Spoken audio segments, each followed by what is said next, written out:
Deputado Onyx Lorenzoni, ainda não tínhamos tido a oportunidade de conversar depois da divulgação da lista Fachin.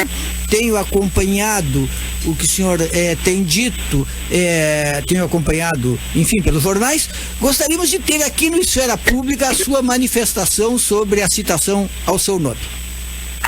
Bom, primeiro, uma boa tarde, né, a todos os amigos e as amigas da Guaíba de todo o Rio Grande, de todo o Brasil. Um abraço a ti, Juremir, a ti, Taline. E dizer que, claro, na semana passada, né, isso ocorreu na terça-feira, eu recebi com absoluta indignação, né, e revolta, porque eu nunca tive nenhum grau de relação com a Odebrecht e com nenhuma empresa do grupo, né.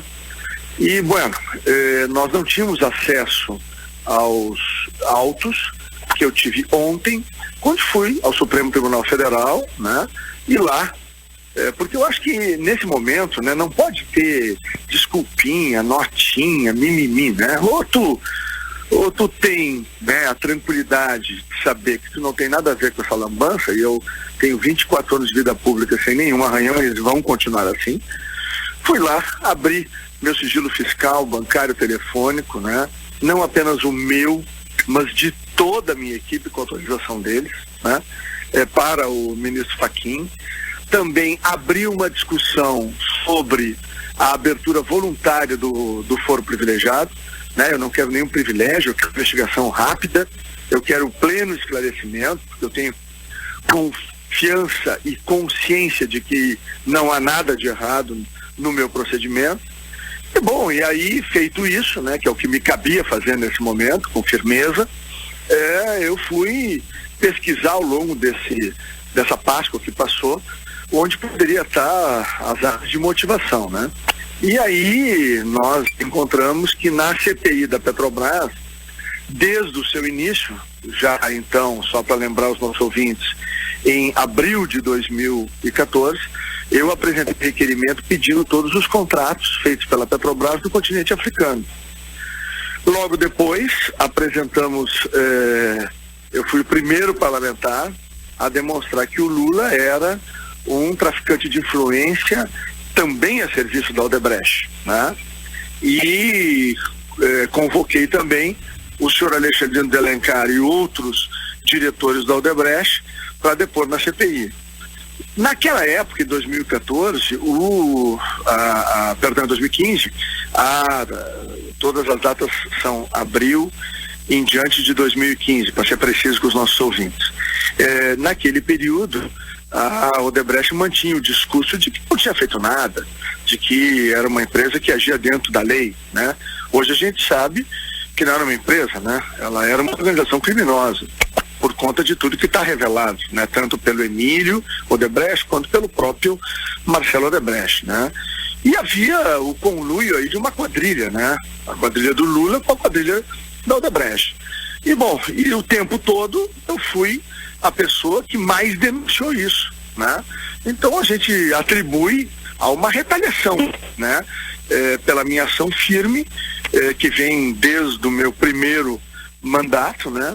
Em combate a esquemas de corrupção no Brasil.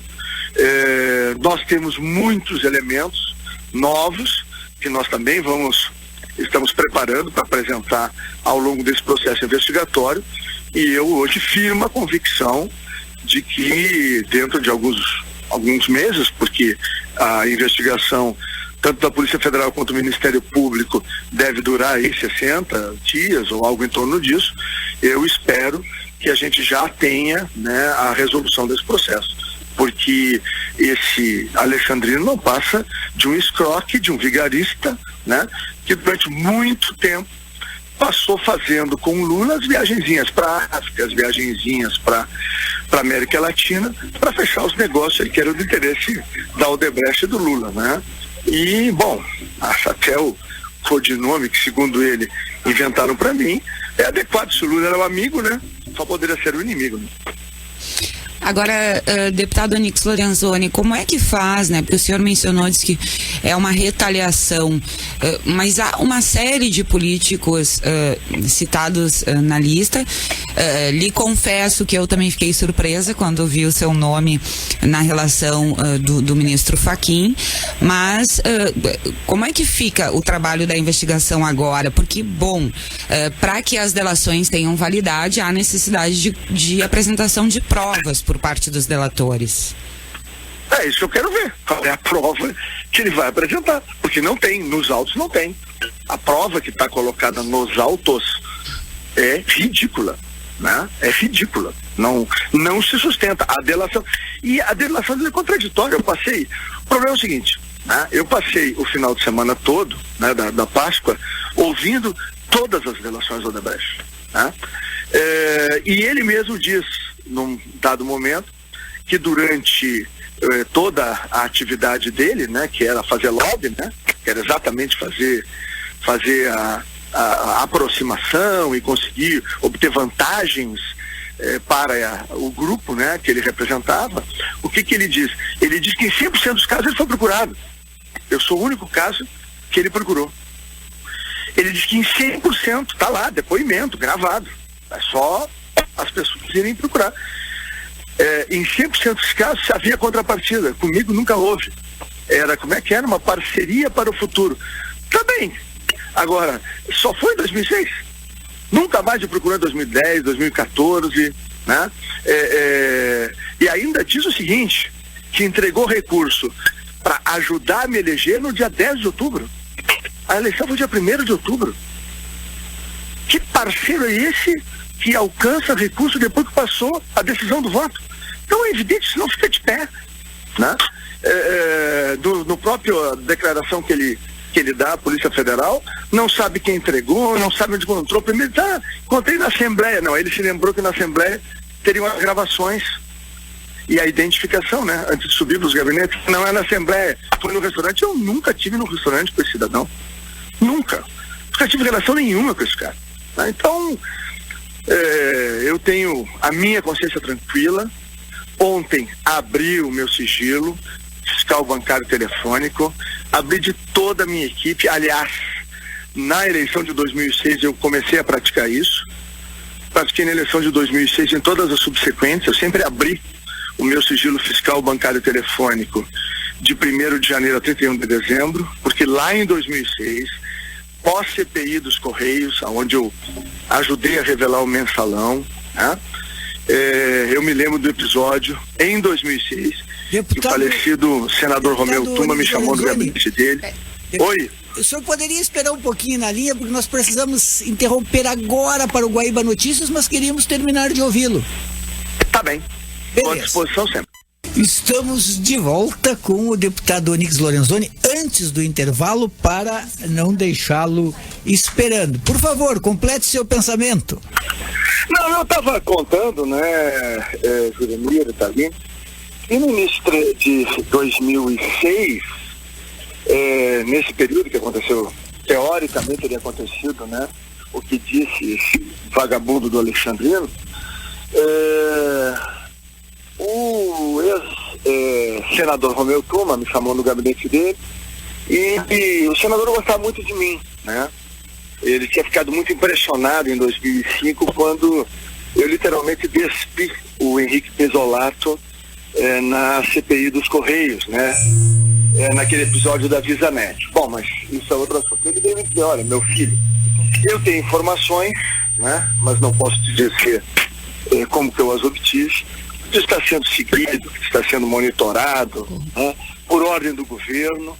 Eu quero só te alertar, porque eu gosto muito de ti. Olha, senador, eu estou tranquilo. Ele disse, não, eu sei, inclusive, que nada existe contra ti. Por que eu estou contando isso? Porque de lá para cá, a minha atuação contra o Lula, sua quadrilha colocada no governo federal, só se intensificou. A Polícia Federal, ela tem uma série de requisitos, precisa de uma ordem judicial, um pedido do Ministério Público. Agora a ABIN, Associação Brasileira, a Agência Brasileira de Inteligência, o governo dispõe como quer. E por várias vezes eu recebi informações dos mais variados setores de que eu era monitorado, seguido, grampeado, e eu nunca tive problema com isso. Ou seja, enfrentei por quase 14 anos o poder quase absoluto do PT, aqui sem nunca esmorecer. Fui o primeiro cara a chamar o Lula de ladrão aqui no parlamento e apontar que ele era chefe de quadrilha, o que hoje todo mundo sabe. Mas lá, quando eu disse, ninguém tinha coragem de falar. Eles me viraram do avesso e nunca acharam nada, porque eu sempre tive uma forma firme, correta de agir. E não vai ser, volta a dizer, desculpa a palavra aos ouvintes, mas eu estou muito indignado que o vagabundo do Alexandrino, eu não vou largar o pescoço dele não, porque ele não vai manchar minha honra. Muito bem. Deputado Onyx Lorenzoni, desejamos muito boa sorte aí nesse combate. Vai ser preciso. Eu não tenho nenhum receio de dizer, eles escolheram o cara errado para atacar. Beleza. Eu quero só relembrar que em 93 o vovô Norberto Odebrecht montou um esquema com José Paulo Bisol, porque havia sido preso um diretor da Odebrecht com indícios que havia um cartel de empreiteiras na época. E eles acabaram com a CPI das empreiteiras quando o relator entregou à Veja uma relação de corruptos e de gente limpa. Ali acabou a CPI daquela oportunidade, eu nem deputado era, na época, 93, só para lembrar, minha primeira eleição foi em 94, e a Odebrecht continuou fazendo as suas atividades, né, empresariais / criminosas. Então, eu quero deixar muito claro que no celular do Marcelo Odebrecht estava lá, Armadilha Bisol, /RA, /EA e /Veja, como uma das orientações que ele dava para sua equipe para trabalhar em 2015 e 2016. Pode ser que eles tenham tentado repetir comigo, agora escolheram o cara errado para fazer isso. E eu vou às últimas consequências, porque com a minha honra ninguém brinca. Muito bem. Um abraço, deputado Lorenzoni. Muito obrigado.